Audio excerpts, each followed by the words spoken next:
오늘은 하늘이 당신을 다 담을 수 없습니다 라는 제목으로 하나님의 말씀 나누려고 합니다. 저희 아이들이 어렸을 적에 넌 아빠가 또는 엄마가 얼마나 좋아? 라고 물어보면 아이들이 손을 쫙 뻗어서 이만큼 하면서 원을 그렸던 그런 생생한 기억이 있습니다. 그러면 그 아이가 그린 그 원만큼 제가 그리면서 그러면 너는 이만큼만 아빠를 좋아해? 라고 하면 이제는 더 손이 찢어질 만큼 더 크게 원을 그렸던 그 모습이 생생합니다. 최고의 원을 최선을 다해서 그렸던 것이 귀여워서 자주로 아이들에게 물어봤던 기억이 나는데, 물론 지금은 달라졌고요.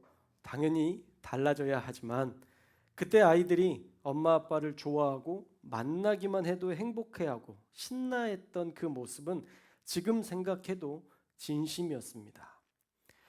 요즘은 집에서 아내나 남편이 자녀들이 서로가 서로를 반기지 않아서 강아지를 키운다잖아요.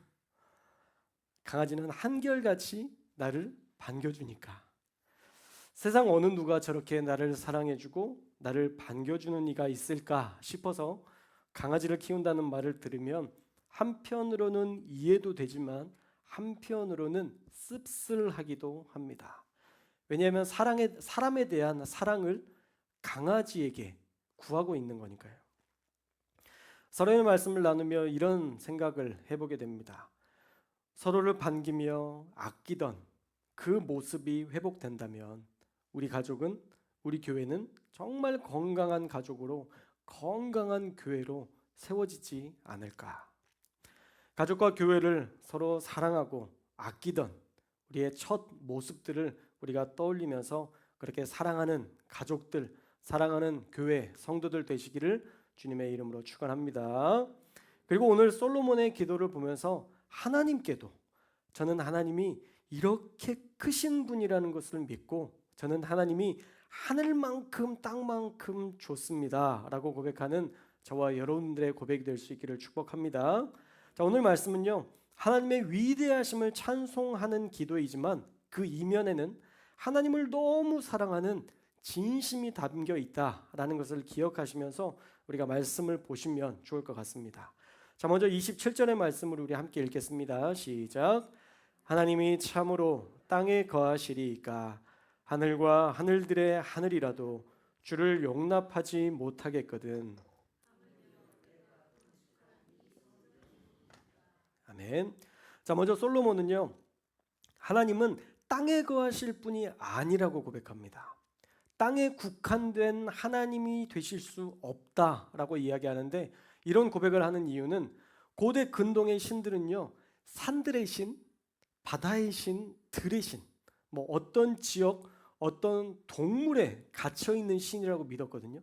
그래서 토테미즘이라고 하지만 이 어떤 곰이 신령한 능력이 있다고 해서 곰을 숭배하는 조건들이 있었고, 부족들이 있었고, 어디는 호랑이, 하물며 원숭이, 그들이 믿는 신이 어떤 지역이나 어떤 동물에 국한되어 있는 모습을 볼 수 있습니다.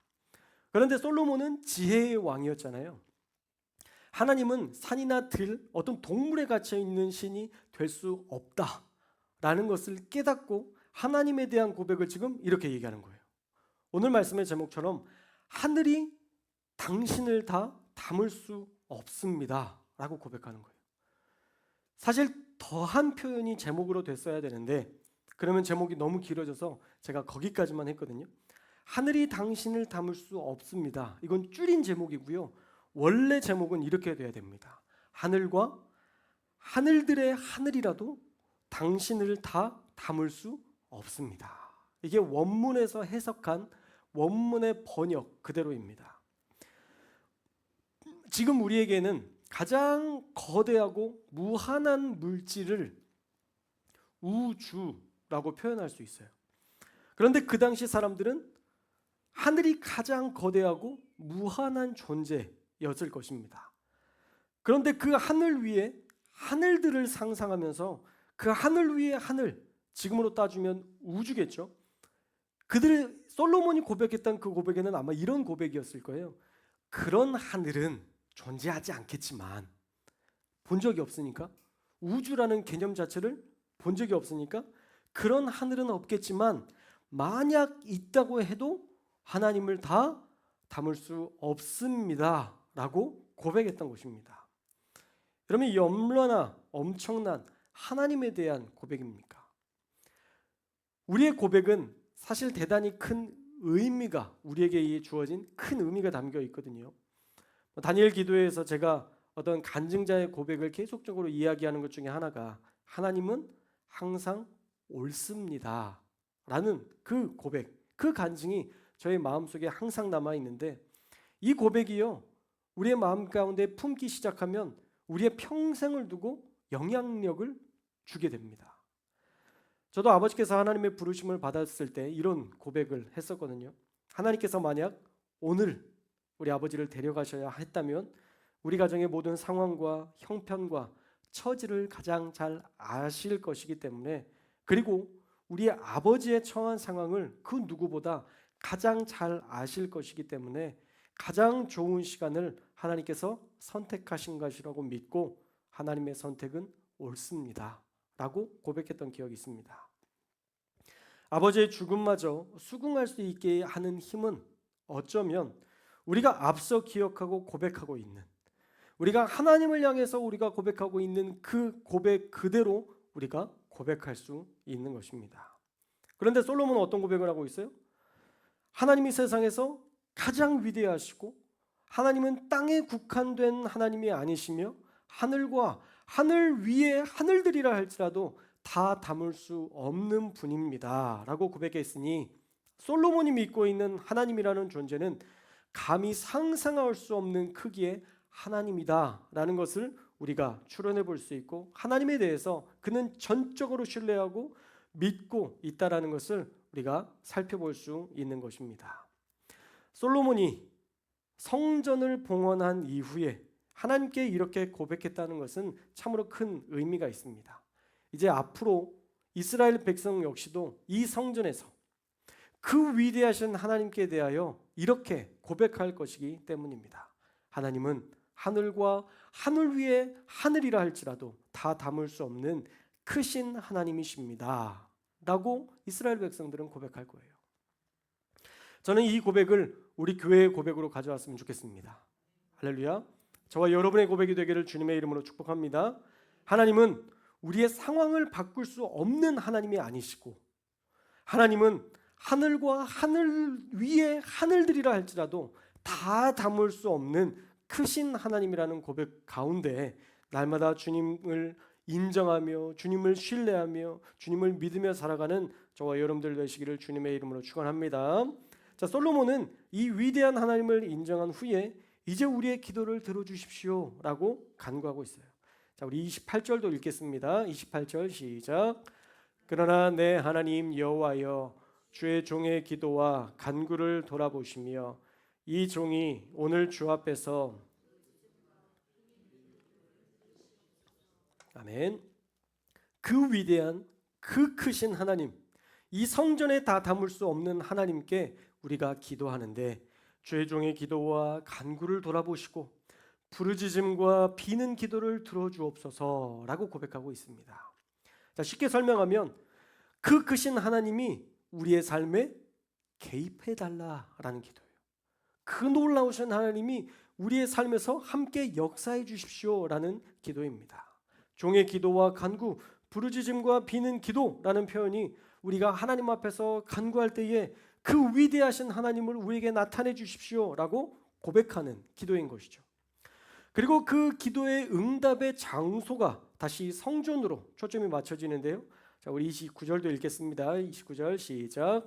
주께서 전에 말씀하시기를 내 이름이 거기 있으리라 하신 곳 이 성전을 향하여 주의 눈이 주야로 보시오며 주의 종이 이곳을 향하여 비는 기도를 들으시옵소서. 자, 아멘. 자, 간절히 기도하는 내용을 보니까 하나님은 크신 하나님이시고 우리가 기도할 때 우리 가운데 역사하여 주시되, 우리가 어디서 기도할 때? 성전에서 기도할 때, 주의 전에서 기도할 때 하나님 응답해 주십시오라고 기도받는 장소에 대한 내용들을 한 곳으로 초점을 모으고 있습니다. 하나님이 거하실 곳과 능력은 제한되지 않지만 기도 응답을 받는 장소는 어디로 제한하고 있어요?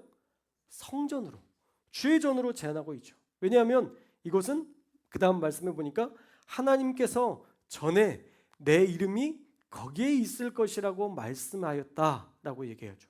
내 이름이 거기에 있다. 내 이름이 어디에 있다고요? 성전에. 하나님의 이름이 성전에 있다라고 표현하고 있어요. 이것은 하나님의 보증을 나타내는 것입니다.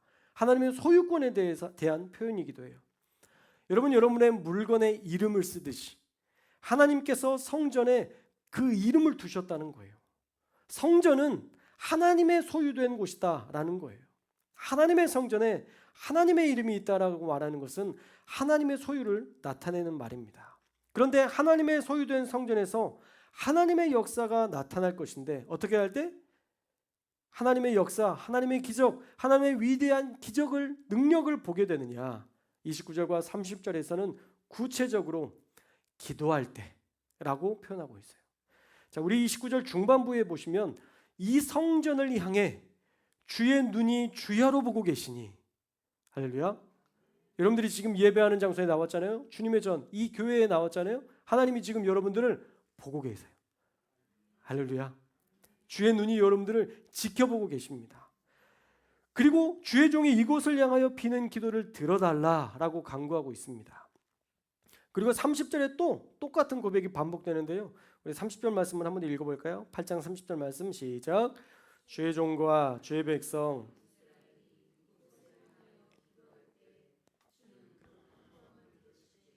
주께서 계신 곳 하늘에서 들으시고 들으시사 사하여 주옵소서. 아멘.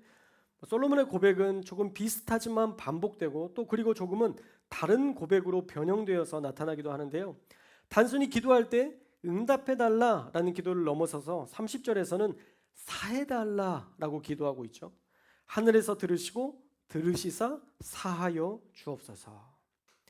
여러분 전도서 말씀에 보면 솔로몬은 인간에 대한 깊은 이해를 가지고 이 지혜서를 기록했는데 인간의 삶에 늘 반복적으로 나타나는 패턴이 있었습니다. 그것이 무엇이냐면 죄의 문제인 것이죠. 인간이 하나님과 멀어지는 이유가 뭐예요? 죄 때문입니다. 아담과 하와라 할지라도 최초에 만들어진 인류라 할지라도 그들이 하나님의 말씀대로 살지 않고 죄를 따라가게 되면 하나님과 멀어진다는 엄청난 역사를 우리는 창세기에서 이미 배운 바 있죠. 그런데 그 사실을 안다고 해서 해결이 되느냐? 그렇지 않다는 거예요. 아담과 하와가 죄를 지었다는 것을 알면서도 우리가 알고 있으니까 죄를 안 짓나요? 그렇지 않죠. 또 죄를 짓는 게 우리의 본성입니다. 그러니까 우리의 삶의 문제에서 가장 강력하게 역사하는 힘이 죄라면 그 죄의 문제를 해결함 받아야 우리가 하나님께 나아갈 수 있는 거죠. 그래서 솔로몬은 하나님 앞에 우리의 기도의 응답을 들어달라, 삶의 문제에 대한 그 문제를 해결해 주십시오라는 것을 넘어서서 하나님 우리의 죄를 사해 주십시오. 결국은 이 죄가 사해지지 않으면 하나님과 멀어질 수밖에 없으니까 하나님 이 죄의 문제를 사해 주옵소서라고 기도하기 시작합니다. 어떤 사건이 발생하고 나서야 우리가 늘 깨닫고 자각하는 것 중에 하나는 내가 하나님 앞에서 제대로 살지 못해서 그래 이런 일이 생기나? 내가 기도하지 않아서 이런 문제가 생기나? 우리는 늘 깨닫습니다. 저는 이것을 회개의 전조 증상이라고 명칭했어요. 뭐라고요? 회개의 전조 증상.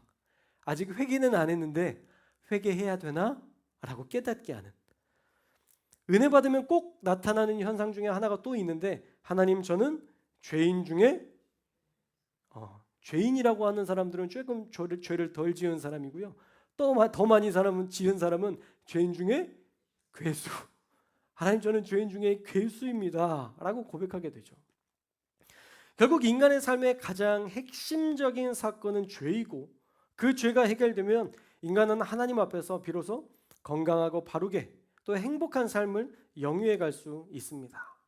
그것을 알기 때문에 솔로몬은 인간의 삶의 본질을 인식하고 계속된 인간의 삶에서 나타나는 문제를 언급하며 앞으로 나오는 말씀에서도 이럴 때라도 하나님 우리가 회개하면 돌이키면 은혜를 베풀어 주십시오. 우리가 성전에서 성전을 향하여 하나님 앞에 간구할 때에 하나님 우리의 기도를 들어 주십시오. 간절한 마음으로 기도합니다. 인간의 죄를 사해 주시는 하나님께서 성전에서 기도할 때에 죄를 사해 주시고 도움을 간구할 때에 응답해 달라는 내용이 바로 이 열왕기상 8장의 그 후반부에 나오는 말씀입니다. 솔로몬의 기도 우리가 계속 살펴볼 텐데요.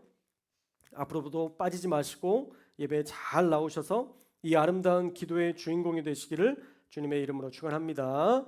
자, 오늘 말씀에서 우리에게 주시는 교훈은요. 첫째로 하나님은 하늘과 하늘 위의 하늘이라도 다 담을 수 없는 위대하시고 광대하시고 크고 놀라우신 하나님이시다라는 사실입니다. 할렐루야. 이 말씀은 여러분들이 좀 외우셨으면 좋겠어요. 하늘과 하늘 위의 하늘들이라도 다 담을 수 없습니다. 할렐루야. 다음 주 예배 전에 제가 제목 물어볼 거예요. 여기다 빨리 성경책에 적어놓으세요. 그래 안 잊어버리지. 하늘과 하늘 위의 하늘들이라 할지라도 하나님은 다 담을 수 없는 분입니다. 여러분 우리가 힘들 때마다 우리의 믿음이 떨어질 때마다 우리의 상황과 환경들이 바뀌어지지 않을 거라고 이게 믿어지지 않을 때마다 하나님은 하늘과 하늘들 위의 하늘이라 할지라도 다 담을 수 없는 크신 하나님이십니다 라고 여러분들이 매일마다 고백하셨으면 좋겠어요. 우리가 그런 하나님을 믿고 살아가고 있습니다. 그런데 문제는 우리의 삶에서 실제로 우리가 믿고 있는 하나님은 어느 정도의 크기인지를 우리가 생각해 봐야 된다는 것이죠. 우리의 직장을 책임지시고 우리의 가정을 책임지시고 우리의 삶을 책임질 수 없는 하나님으로 인식하며 살아갈 때가 많은데 여러분 우리의 삶은 물론 우리가 최선을 다해 살아야 되지만 우리의 삶은 반드시 내가 개척하고 내가 이루어야 된다는 그 인본주의적인 생각에서 사실은 벗어나야 합니다. 여러분 우리가 얼마든지 하려면 할 수 있는 것들이 많이 있죠. 그러나 살다 보면 우리가 할 수 없는 것들도 생기게 됩니다. 그때에서 잠깐 기도하죠. 그리고 그 문제가 해결되면 다시 기도하지 않습니다. 이게 우리의 삶의 본성이고 성경에 나타나는 인간의 살아가는 방식인 거예요. 그런데 여러분 개천에서 용되기 위한 우리의 노력으로 부단히 애쓰며 살아가는데 훨씬 쉬운 방법이 있다는 거예요. 훨씬 쉬운 방법이 있어요. 성경에 보면요 그런 사람들이 많이 나와요. 여러분 요셉을 보세요. 요셉이 정말 열심히 하나님을 신뢰하며 살았긴 했지만 사실 그의 개인사를 보면 개천에서 용될 인물입니까? 아니죠. 요셉은 감옥에 갇혔던 사람이에요. 보디발 장군의 아내를 범했다는 낙인이 찍혔던 사람이에요. 사실 요셉은요 만약 하나님이 없고 그 자신이 스스로 자신이 살아가고 있는 그 도저히 이해할 수 없는 현실을 벗어나기 위해서 개천에서 용되기 위해서 아무리 몸부림쳐도 그가 할 수 있는 최고점은요 감옥에서 그 감옥을 관리하는 감독관 정도인 거예요. 결국은 뭐예요? 죄인이죠. 그 죄인의 낙인을 뛰어넘을 수가 없는 겁니다. 요셉의 한계예요. 그냥 인간적인 생각으로 자신의 삶을 좀 자신의 힘으로 개척해 보겠다라고 해서 요셉이 열심히 살았어도 그거밖에 안 될 거예요. 근데 하나님과 동행하며 살아가니까 어떻게 돼요? 꿈을 깨달아 알게 하시고 하나님이 주신 그 놀라운 기적들을 이해하게 하시니까 그가 애굽이라는 엄청나고 거대한 나라의 총리가 되잖아요. 어떤 게 더 쉬운 거예요? 하나님 없이 죽으라고 일하고 죽으라고 뭔가를 이렇게 하기 위해서 몸부림치는 그런 하나님 없는 요셉이 훨씬 더 광대하고 훨씬 더 위대한 인물이 될까요? 아니면 하나님과 동행했던 성경에 나오는 요셉이 훨씬 더 위대한 인물이 되었나요? 저는 후자라고 생각합니다. 만약 하나님이 없었다면 요셉은 아무것도 아닌 인물이었어요. 그가 하나님을 붙들었기 때문에 애굽의 총리가 되었고 그 당시에 가난하고 굶어 죽을 수밖에 없는 사람들을 구원할 수 있는 지혜를 가지고 통치할 수 있었던 것입니다. 사랑하는 여러분, 가장 쉬우면서도 가장 정확한 인생의 해결법은 하나님께 맡기며 사는 것입니다. 하나님과 동행하며 지금 우리의 삶을 맡기며 사는 인생인 줄로 믿습니다. 우리가 그렇게 살아갈 때에 정확한 하나님의 때에 하나님께서 일하시고 정확한 하나님의 때에 하나님의 돕는 손길들을 베풀어 주시며 정확한 하나님의 때에 그 일을 이루시는 것을 저와 여러분들이 보게 될 줄로 믿습니다. 그러니 하늘과 하늘 위에 하늘이라 할지라도 다 담을 수 없는 그 광대하신 하나님을 신뢰하며 우리의 모든 것을 주님께 맡기며, 자 1번 주님께 맡기며 2번 내가 어디로 가야 돼요? 1번으로 가야 되겠죠. 할렐루야. 주님께 맡기며 주님께 기도하며 살아가시는 저와 여러분들 다 되시기를 주님의 이름으로 축원합니다. 두 번째로, 성전에서 드리는 기도를 하나님께서 집중해서 보고 계시고 귀 기울여서 듣고 계신다는 거예요. 내 이름이 거기에 있다 말씀하신 성전, 이제는 교회겠죠. 우리가 교회에서 하나님 앞에 기도할 때에 하나님께서는 응답하시는 분이십니다 라는 고백인 거예요. 우리가 앞으로 살펴보겠지만 지금 이후에 나오는 말씀에 계속해서 나오는 문장이 만일 이 성전에서 기도하거든 이라는 표현이에요. 만일 이 성전에서 기도하거든. 우리가 앞으로 살펴본 말씀에 7번 정도 이 비슷한 문장이 기도에 등장하는데, 만약 성전에서 이런 상황에서 기도한다면 하나님께서는 우리의 기도를 들으시고 하늘에서 들으시고 응답해 주십시오 라고 솔로몬은 계속적으로 응답을 간청하고 있습니다. 물론 성전 봉헌식에서 드리는 기도이기 때문에 더욱 성전을 부각하는 기도를 드렸을 수도 있지만, 앞서 우리가 살펴본 것처럼 하나님께서는 성전에 내 이름을 두겠다라고 말씀하셨으니 우리가 성전을 중심으로 기도하는 간구에 하나님께서는 더욱더 귀 기울이신다라는 것은 당연한 일입니다. 그러니 우리도 교회에 나와 더욱더 힘써 기도해야 할 줄로 믿습니다. 왜냐하면 하나님은 교회에서 기도하는 그 기도에 더 귀 기울이시고 주목하시고 응답하실 것이기 때문입니다. 저는 혼자서 집에서도 많이 기도해요 라고 말씀하시는 성도님들이 되게 많아요. 각 교회마다 기도 많이 하시는 분들이 있습니다. 그런데 그런 분들도요, 큰일이 생기면 다시 교회에 나와서 기도합니다. 왜 그럴까요? 왜 집에서도 열심히 기도했는데 하나님 거기서 기도해도 들어주실 거 아니에요? 난 최선을 다해서 집에서도 열심히 골방에서 기도하는데 하나님 들어주셔야 될 거 아니에요? 그런데 그곳에서 하는 기도와 교회에서 하는 기도가 다르더라고요. 그래서 그런 분들이요, 집에서 골방에서 열심히 기도한다는 분들이요, 자녀들의 문제나 또 내 삶에 어떤 큰 문제가 터지면 골방으로 들어가지 않고 교회로 나옵니다. 인간의 본성 안에 하나님께서 심어주신 것 같아요. 교회 안에서 기도할 때 응답받는다라는 어떤 확신들을 하나님께서 각자 우리 성도들의 마음 가운데 심어주신 것 같아요. 그리고 실제 그렇기도 하고요. 하나님은 교회에서 간구하는 그 기도를 더 기뻐하십니다. 하물며 성전을 향하여 기도할 때에도 들어주십시오라고 기도하는데, 성전에 와서 기도한다면 하나님은 얼마나 더 기뻐하시고 응답하시겠습니까? 그러니 우리는 교회에서 기도하는 것을 기뻐하고 교회에서 기도하기를 더 힘써야 할 줄로 믿습니다. 절대 우리의 교회에서 기도하는 능력을 골방의 기도가 따라잡을 수 없습니다. 왜냐하면 하나님은 성전에 자신의 이름을 두셨기 때문입니다. 이 말씀을 정리합니다. 하나님은 하늘과 하늘 위에 하늘이라도 다 담을 수 없는 크신 하나님이십니다. 그런데 그 위대하신 하나님이 성전에 그 이름을 두시고 성전에서 기도하고 성전을 향하여서 기도할 때에 간구함을 들으시고 응답해 주시는 하나님이시다라는 사실을 우리가 말씀을 통해서 살펴보았습니다. 그러니 하나님의 위대하심을 우리가 기억하고 날마다 주의 전에 나와 기도하는 저와 여러분이 되어서 날마다 응답하시는 하나님의 능력을 경험하며 살아가시기를 주님의 이름으로 축원합니다. 그리고 하나님 앞에 온전하게 늘 찬양 드렸으면 좋겠어요.